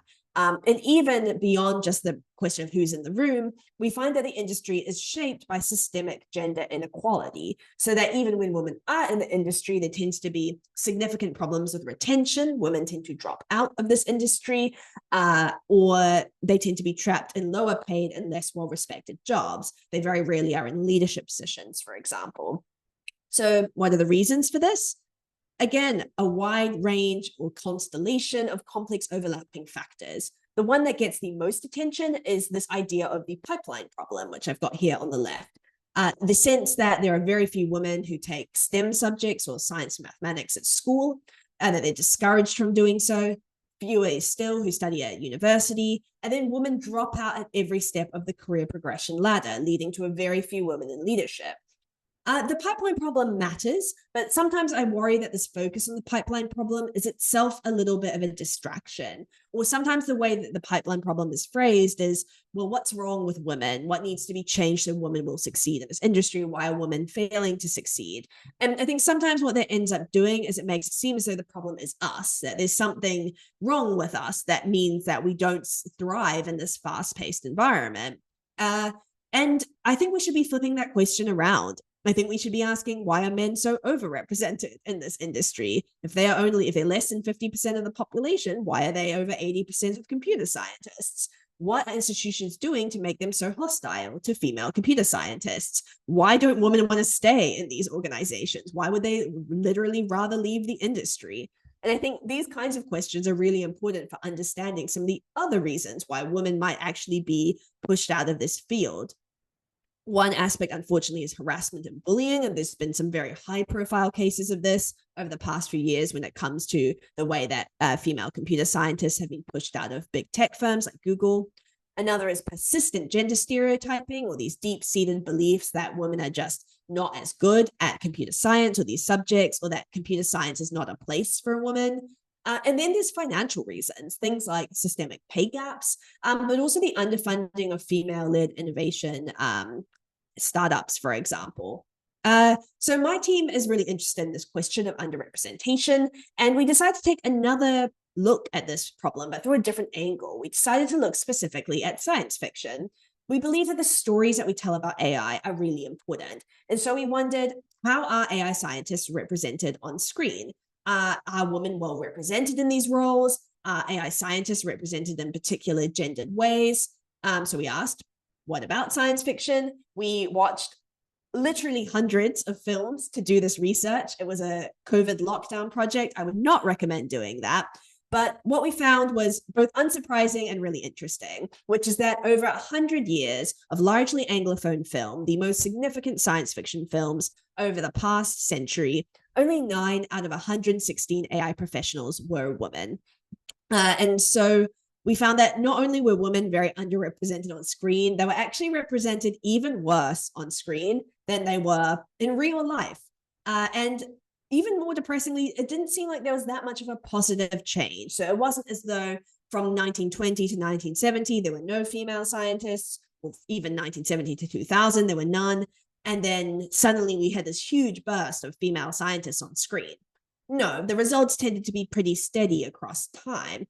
And we also found that the AI scientists we saw on screen were portrayed in really gendered ways, negatively gendered, I would say. So most of the AI scientists we saw on screen fell into these archetypes of masculinity, like the mad scientist archetype, which I've got on the right, exemplified by Rotwang from Metropolis, or they were portrayed as these hyper misogynistic, hyper masculine, militaristic assholes like Tony Stark or Iron Man, who I've got pictured on the left. These are just two of many, many examples. And what they do is that these roles, we argue, amplify the idea that the computer scientist is a lone genius who makes robots in his basement without any other human oversight. That these aren't roles that require collaboration, learning, mistakes, complexity, connections with the natural world, connections with other people, things that actually we might really value in our careers. Instead, we have the idea that being an AI scientist, again, means slowly going mad while you make a female sex robot, in the case of Metropolis, or going around trying to save the world in your own mechanistic suit, like Iron Man. And this was kind of further exacerbated by the fact that the female AI scientists we saw on screen tended to, again, fall into hyperfeminine stereotypes. So half of those 8 scientists. So it was 8 scientists and 1 CEO who we counted as an AI professional. Of the scientists, half of them were portrayed as subservient to a man. So they were working under, say, like a male lab head. And a good number of them were killed or sacrificed in the name of the plot. And in one particularly stark example, a 2013 film called The Machine, I think the female scientist was actually killed and became the robot. And so, you know, I think if you're a woman of any age, but particularly for young women and girls, I think it's not surprising that we don't have very many role models for people to look to be able to imagine what being an AI scientist or computer scientist could be or look like. So it's really no wonder that people don't really want to enter or stay in this industry. So this is a very bleak picture that I've painted, but in this last kind of 15 minutes before Q&A, I want to throw out some ideas of like what I think you can do, particularly if you are not a computer scientist and you care about AI and its social and political impact, but you're not necessarily going to go away and start coding after this. I'm very much in that category. I care deeply about AI and its impact, but you know, my background is politics and IR, it's not computer science. But there's a lot of little things that you can do. So in the short term, I think one thing that you can do is, again, challenge this sort of extreme techno-doomerism and simultaneously the techno-optimism of Silicon Valley. So these two polar opposite narratives I opened the talk with. I think that when we compare AI to the Terminator, when we say it's going to take over us all, these are narratives that can make us feel really fatalistic and like we can't change or do anything. And I think that's really dangerous. It also adds to this hype cycle around AI that big tech firms benefit from, but we and our social and political institutions lose out from. On the other hand, I think we should also be really skeptical when this is deliberately a picture of lots of Silicon Valley white bros trying to sell us stuff. We should be a little bit skeptical about people who claim that AI is the panacea to all our problems or the silver bullet, because usually these promises don't come through. And again, we're getting sold something that simply isn't going to work either at all or for everyone. And we deserve things that work in our context, that are tailored to us, and that fit our specific needs. We don't deserve technologies which have been designed with a white male user in mind and that don't accommodate us and our needs at all. In the short term, there's other things you can do as well. The fact that you've turned up here today to listen to me, thank you so much. That's really wonderful and very appreciated. Oh, sorry, I think my microphone just unplugged. Can you still hear me? Perfect. Okay, sorry, my microphone unplugged for a moment, but I'm back. You can do things to kind of learn and become more aware of this space. I know there's a lot of conflicting misinformation out there, but there's increasingly really, really good books and resources. So books by AI ethicists like Cathy O'Neill, by critical race scholars like Ruha Benjamin. I run a podcast called The Good Robot with my colleague, Dr. Eleanor Drage, where we talk about feminism and gender and technology. And there's a range of other audiovisual and written resources that can help you navigate this world. There's also ways that you can act. I'm really inspired by the large number of civil society organizations, from Foxglove, which is a legal organization in the UK, through to groups like Access Now, Amnesty International, and Encode Justice, who's the picture I've got on the bottom right there, who are all, advocating and moving within civil society to try and push back against the expansion of these technologies against our civil and political rights. There are things you can do literally right now that don't involve, say, the long period of learning and acting. Things like improving your media literacy to try and respond to the way that AI can produce forms of fake news. This is particularly important for younger people because it's something that really surprised me was learning that Gen Z is the most vulnerable to political misinformation and disinformation. And so a kind of increased skepticism and critical approach to media is really important. And you can also think about your own social media consumption and how we can engage ethically with the platforms we use in our daily life. Something that really changed my own relationship to social media was Cathy O'Neill's work, The Shame Machine, which argues that because of the clickbait economy that we currently live in, the people who profit from acts of public shaming are ultimately big tech firms, not you or me. And that has really helped me whenever I've gotten too involved or too interested in a particular Twitter scandal or TikTok timeline story to take a step back and say, actually, who wins? Is it us, our societies, the relationships we have with each other? Or is it big tech who's trying to make a dollar off people's hatred and shame? And I think in this case, it's big tech. Sometimes the thing that we can do can just look like saying no and opting out. I am not completely anti-AI or anti-technology. But I think it's really important to combat the narrative that AI is essential or that AI is inevitable. So in your own companies, organizations, workspaces, it's always okay to ask the question, do we need this? Is this actually going to do what we think it's going to do? Something that's been really encouraging that's come out of the research we've done on hiring technology is the way that it's empowered HR managers to say, I felt really uncomfortable with this technology, but now I have data, I have stats, and I have an argument to show why I think we shouldn't be buying an AI-powered video software. And again, feel free to reach out to me if this is a battle you're having in your own organization and you would like to know if there's any evidence to, counteract purchasing a particular kind of technology. So conscious AI consumption, as you can tell, is like a little bit of a theme of these, what can you do right now? Consciousness, I think, also comes in relation to the environmental costs of AI. This is something that is particularly important when it comes to the wide-scale use of tools like ChatGPT. They're hugely water-intensive tools because a lot of water is required to cool down the data centers that process the data required for them to function. And it was calculated by one researcher that a 20-minute conversation with ChatGPT was the equivalent of pouring about a 500 milliliter bottle of water into the ground. And again, this is not me saying that we should never use these tools, but to ask what would it mean for us to try and consume them consciously in the same way that many of us try not to use, say, plastic water bottles or plastic bags.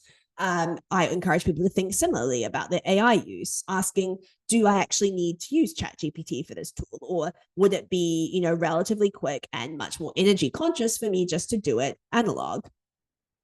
And then finally, before I hand over to Q&A, I think it's really important on this idea of narrative, this idea of kind of AI scientists on screen, to celebrate different kinds of stories about AI. Again, I think that stories are sometimes overlooked in how we think about the risks and the promise of AI.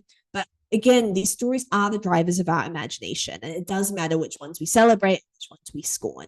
And so I think this includes trying to celebrate stories about AI that feature female scientists and creators like Shuri from Black Panther, and also celebrating and exploring stories that imagine AI itself differently. So stories that go away from the Terminator model or the robot doom scenario, and instead imagine different kinds of coexistence or relationality between humans and AI.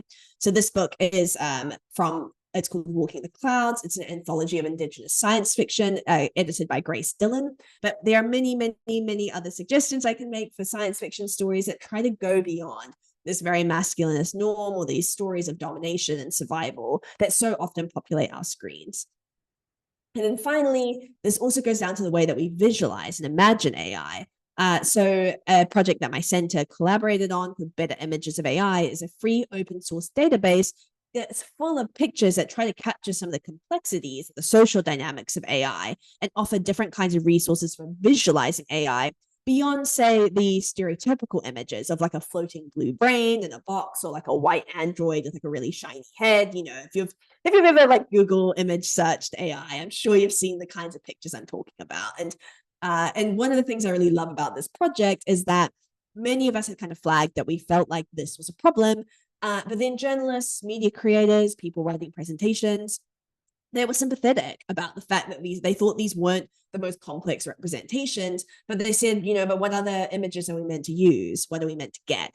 And that's what I love about this project, is it's something really tangible that everyone could go on and access for free and start that movement kind of at home of using different images to represent AI.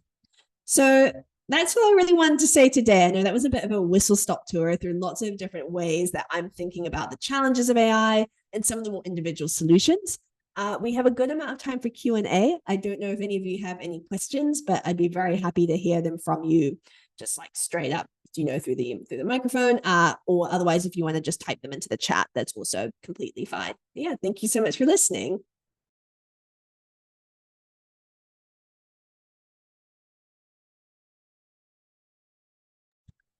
Someone says, what are some effective strategies, Andrea says, what are some effective strategies for promoting the participation and representation in the field of women in the field of artificial intelligence, both in R&D and in leadership positions? That is a great question. I also really struggled to read that. I don't know why. I think it's the light. Yeah, I mean, again, I think that because there's so many multiple intersecting layers where women get kind of pushed out, I think, again, what it means for women to be like better represented will require a lot of different solutions. Like in the very short term, I know people in tech companies have like tried various strategies at various stages of this pipeline to ensure that women are better represented and retained. So even simple things, for example, like having a longer application period for jobs can be really helpful. Ensuring that when women go to say recruitment centers, that they are assessed by teams that, for example, have other women in them. Otherwise, it's unfortunately can be common for people to go to an interview and say they're sitting in a panel and everyone else is a man. So things like this can be like quite effective in the short term of just increasing recruitment. At the same time, I think there needs to be, again, like these like much more kind of deep-rooted structural changes within institutions that make them kind of much more friendly to people who, again, diverge from that white male norm. Something I remember someone describing is that they went to go work for a startup, or to interview for working for a startup, that is, and they said, oh, well, you know, what's your maternity leave policy or your paternity leave policy? And the startup were just like, oh, we don't have one. And, you know, I wouldn't be surprised if like that is quite a common experience. And I think that just shows how on like the very base level of policy, this was a US firm, I would guess as well, where there maybe aren't requirements around this. But, you know, I think this is just like such a simple way of showing how I can see why, for example, someone like me might not be explicitly pushed out of working for a startup or tech. There might not have been like this direct discrimination, but I'd be really discouraged from wanting to work in an environment like that. Not only because you're not getting maternity leave or paternity leave, but also because you would really think twice about like, oh, if I have a career in this firm, will I be able to have a family? Will there be adequate support for me coming back to work? And so on and so forth. And, you know, the point is not necessarily that I think women, you know, should have to do those things. I don't, but I also think we should be supported if we do. Yeah. And so I think there's just like kind of a range of interventions that need to happen at the level of like material things, financial, but also, again, like representational.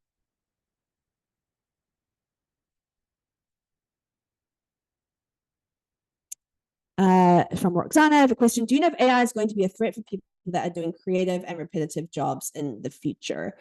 Yeah, I think this is, again, a really important question. And there's a lot of interesting research around AI and the future of work that I think is really important.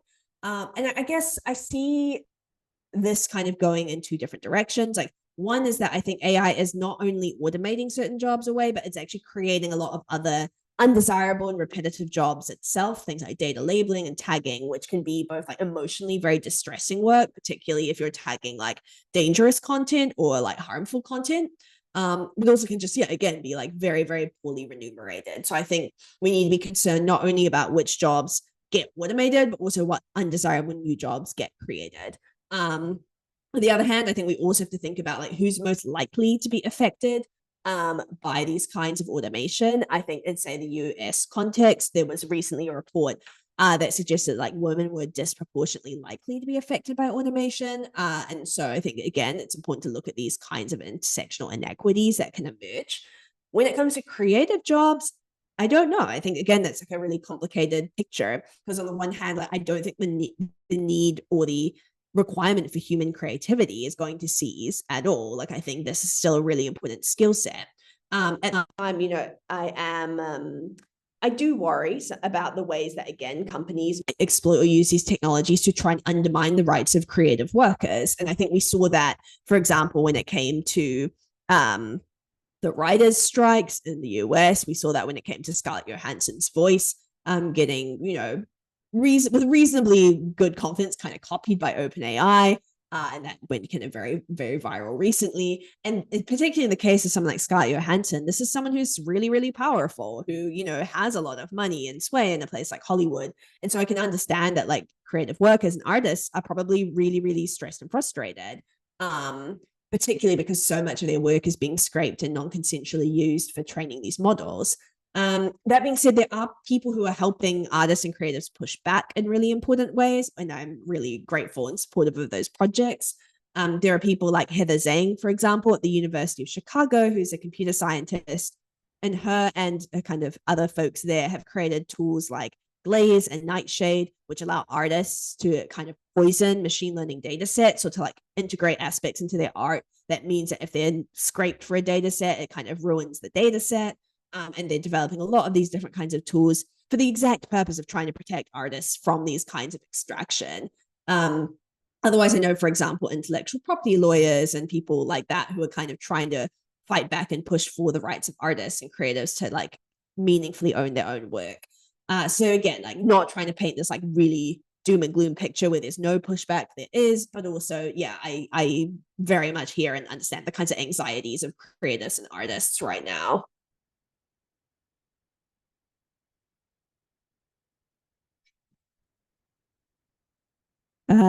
Andrea says, do you know what are some good opportunities for women to be more visible in tech and AI? Yeah, I mean, this is, I think, an interesting question right now because I feel like there is so much excitement around AI specifically. And so, you know, I hope that this would like lead for there to be more opportunities for people to do like the kind of work that I do publicly around like AI and communication, also for like women to enter computer science. But yeah, I do think again, like I'm very excited by things like tech unions and affinity groups. So I know there's a lot of organizations like Women in AI, Diverse AI that very much exist to try and amplify the number of like female experts on things like panels about AI or in organizations. So I definitely also think this is really an important place for like allies within organizations to be stepping up and ensuring, for example, that we don't have things like manels at computer science conferences or like all male panels.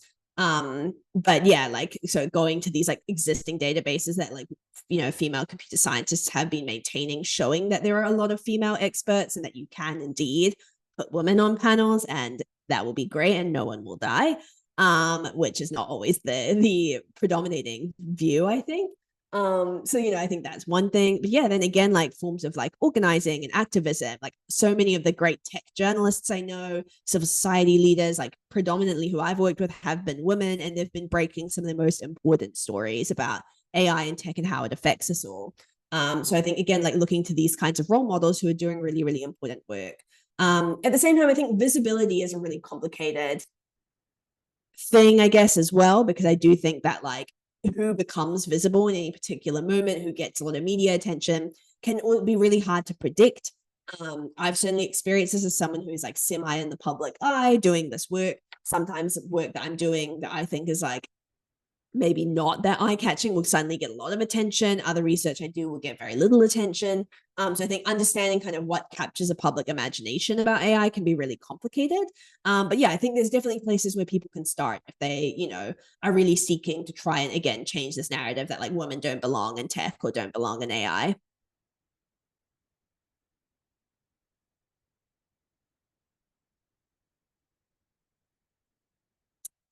What Mara says, what is the intersection between the challenges that AI poses in international relations, global politics? How does AI affect us on a larger political scale? Oh, okay. This was a dangerous question to ask me because I actually run a research stream called The Global Politics of AI. So this is my like nerdy passion.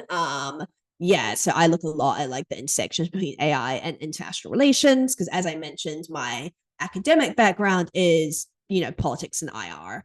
And so, yeah, we look at a wide range of different things, everything from, for example, the language of an AI arms race between the US and China and how this kind of political polarization around tech development is shaping international politics, through to forms of environmental, economic, and tech extraction that get built into supply chains running from the global south to the global north, all the way through to how, say, post-colonial governments might be using technology in different ways to kind of enact control over local populations, and how we need to maybe complicate the kinds of conversations we have about tech and neocolonialism.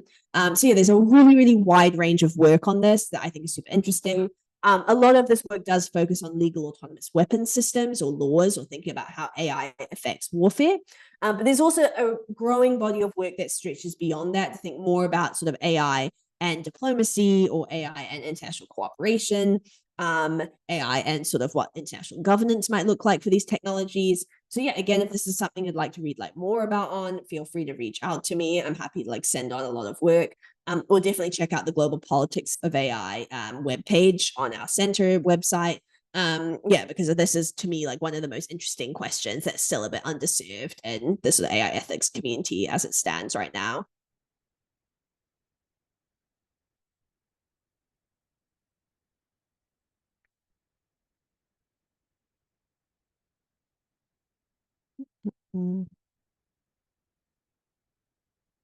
I can't see any other questions. I mean, these were all really great, rich questions as well. So, I mean, I'm also happy to end there if people are like questioned out and also need to go, because I also recognize it's like a lot later on your side than it is on my side. So it's only 6 p.m.-ish on my side, so it's still very light and lovely. Yes, no, please definitely reach out. But yeah, thank you so much again for listening. And most of these topics I cover in like a lot more depth on the podcast if you like listening to podcasts, or we have like research articles out on them. And I'm always happy to kind of send something along if you're interested and want to know more. I think we have Diana here who raised her hand and would like Oh, sorry, I didn't see the hand raised. Not a problem. Hi, and thanks a lot for this presentation. It was really, really interesting and very insightful. I wanted to ask you, because you discussed about women in AI and in technology in general, and I was wondering, like, from your perspective, what can be done for like people to be more educated on these topics? Because sometimes as someone working in an IT company, and also I have a lot of friends working with AI and technology, like people go in, women especially, or people of color, or other ethnicities, and sometimes they get kind of like absorbed somehow in the mindset of that like company, or in maybe they don't have that background, like you were talking about, cultural knowing about gender issues and things like that, and they kind of adopt this like very general mindset of like the tech bros, of capitalism, of always chasing profits and things like that, and these issues, like of course they have their own perspective, like the woman's perspective, a person of color's perspective, but sometimes like these perspectives tend to be diminished compared to that mentality in the tech world, like you were saying, in the beginning, the two opposing currents. So what can be done that in this STEM field there is more awareness of like cultural, political, gender issues and visibility on those topics? No, thank you. I think that's a great and important question. I think especially because like something that like myself and Eleanor, my co-host and researcher colleague, are very passionate about is this idea that like getting more women into the room is like important because it's a justice issue and an equity issue. Like why one group is so underrepresented is just like deeply unfair. But we also shouldn't see that as like solving all the problems, because like you say, like people come from very different backgrounds, so they might just be super happy with the status quo as soon as they're inside an organization, or they might have to make so many sacrifices or compromises just to survive that environment. And this is not me judging people for making those compromises. Like we all make compromises in our own ways in different places. But yeah, I also agree though that like transformation has to be much bigger than that. And I'm very grateful that we have people in tech organizations fighting for those changes, but it's very challenging. And something that I do worry about is that people see like bringing, say, more women or more people of color into an organization is bringing in sort of like free ethical advice on, say, gender and AI or race and AI, when, that shouldn't be the responsibility of, people who are brought into an organization who just want to code to somehow have to solve all these societal problems. Like, no, that needs to be a whole team problem, a whole company problem. And that leadership kind of has to come from the top of the organization, saying like, regardless of their like personal identity or their relationship to these experiences, like we have a zero tolerance policy for, say, gender or racial harassment, or we are really committed to ensuring that all of our technologies are accessible. And those conversations have to happen so early in the design process. They have to be laid down as kind of foundational values. They can't happen at the end of a product testing cycle where you try to kind of slap on equality. Like this just doesn't work. And so, yeah, that's where I think that like pressure within organizations is really important, but also meaningful leadership in organizations. And then again, like civil society pressure and external pressure, because ultimately one of the challenges with companies is like they're beholden to their stakeholders, like to their shareholders, like that's ultimately who they're responsible to. Like they're not responsible to us as the general public. And that is really complicated when these firms provide more and more of our infrastructures and more of our daily services. But that's where I think, again, kind of consumer and civil society pushback is super, super important. to say like, again, like, we don't think that you should have this much control over our lives. We don't think you should be extracting data from us in this way. And then I think that can bring about certain kinds of, hopefully, internal change.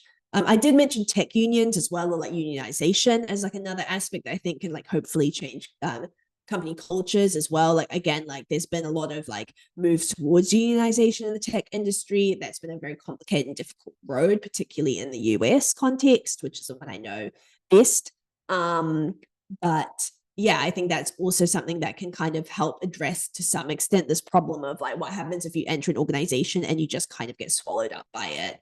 Or again, you kind of like have to compromise on so much just to survive it, which is, I think, again, in collectivities, you can hold a little bit stronger than you can when it's just like an individual, where you end up having to compromise a lot of the time or just leave, which is also, again, what we see happen a lot, which is like more radical and more critical voices just eventually choosing to part ways with an institution because they can't bring about the changes they want to see. So that was a very long kind of rambling answer to a very, very complicated but important question. Yeah, and I think I'm very interested. Thank you. Thank you so much. It was very good. Thank you. Roxana says, do you have any opinion about companies that are hiring women just for statistics and not for their competence? Honestly, not really, just because I feel like most of the companies I look at like are just not hiring women kind of full stop. So like I think that is sort of like in either because they are just like not interested in trying to improve gender diversity. Depressingly, sometimes it's because they like think that they already are in very diverse organizations. So they'll say things like, oh, but we have like one woman on our team, so we're like really diverse. And think, oh, it's not actually very diverse.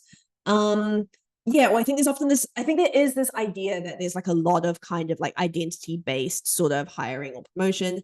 And yeah, my experiences of like talking to and working with people in tech companies just like hasn't really rolled that way. Like it's almost rolled the other way where people will say like, oh, well, we just had no female applicants for this particular job. And again, like, I'm sure that was true in those cases that they just didn't get female applicants, but then they justify it by saying like, oh, I think women are just like less interested in these roles. To which I would kind of push back on that and say like, yeah, but like, did you try, for example, like advertising to affinity groups? Did you try advertising through groups of like women in STEM? Did you like think about your job advertisement materials? Like, did you like make it, kind of sensitive to maybe the fact that like people might see themselves differently from how you've described the role? Like if you've described this as being like a strong, confident, assertive role, like we know that these are words that can deter certain kinds of candidates because they can have certain gendered connotations. So yeah, again, like I think that one of the big concerns as well that I think people have, because like women are so underrepresented in this field, is that they are worried that like, oh, a big push towards trying to improve female representation will result in kind of like a failure of meritocracy. And again, like I don't hire engineers, like again, like that's not like my role. I'm a researcher. But yeah, I think that like the problem is almost just like so deep in these companies, and that women are just like so poorly represented that I think we just have to look at the situation and be like, we know a lot of women and girls like are really good at coding and are really good at mathematics, but they're so poorly represented that I think that like clearly, as things are, it's not a very meritocratic system if they're not getting even brought in the first place or retained.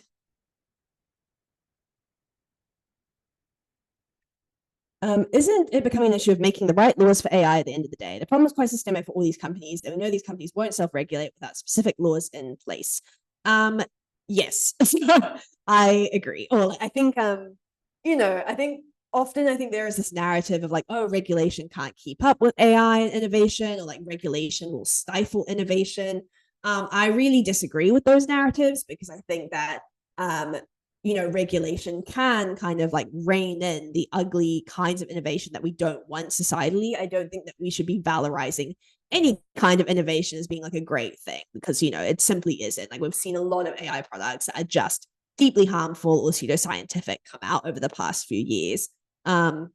I don't pretend that regulating these kinds of things are easy. And again, my background isn't law. Again, I do work with a lot of people who come from policy or regulatory backgrounds. But ultimately, I do think that, again, we do need like a bit of enforcement of existing legal regimes as well as regulation to ensure that these companies don't continue to be able to do effectively what they want.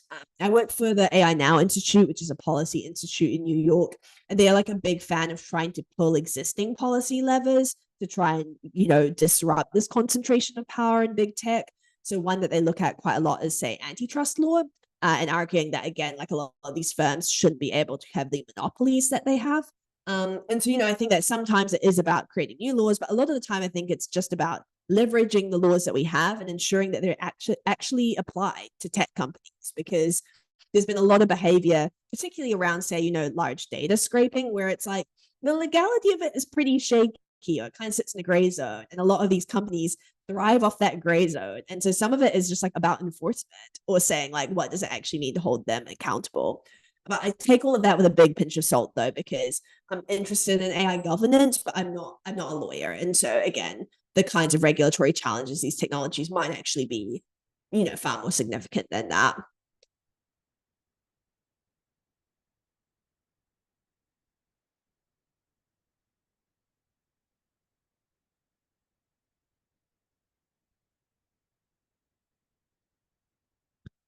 I think that's all the questions I can see, and I can't see any other hands. But yeah, thank you so much, everyone, for those questions. Those were great. If no one else has a question, I saved mine for the final one. Are you familiar with what's happening right now with Adobe and Firefly and the entire where basically they started writing in their legal terms that they are kind of entitled to every project that you create in the app? Like they are entitled to use it, and then they pretended that they didn't see that. So they hired a lawyer and put them in front of a camera and asked them to kind of clarify how they are just a little bit entitled to the project. And it's making a lot of artists and designers flee from Adobe and try to find other programs and softwares. Are you familiar with it? I was wondering if you have any opinions on it. Wow, I'm not familiar with it, but I will look it up afterwards, because yeah, I think that is such an unfortunately like perfect example of this, like, again, like artists and creators having their work kind of just like scraped and stolen from them in different ways. And I'm really glad to hear that people, although I know it must be very, very frustrating, but I'm really glad to hear that people are just voting with their feet and they're just saying, I'm not going to use this program anymore. You know, I do think that can be, again, like this like saying no or refusal that I mentioned can be really powerful. And like I think we've seen that quite effectively around some other technologies, like particularly around facial recognition, where people really were just like, no, we want city bans, we want ordinances, we really don't want these technologies. But yeah, I think things like that is just so insidious. And like, I'm glad that it's kind of come public. And I hope that the reputational damage that Adobe has experienced will then dissuade other companies from doing the same thing, or surface any similar clauses that are out there, because it's just super unacceptable.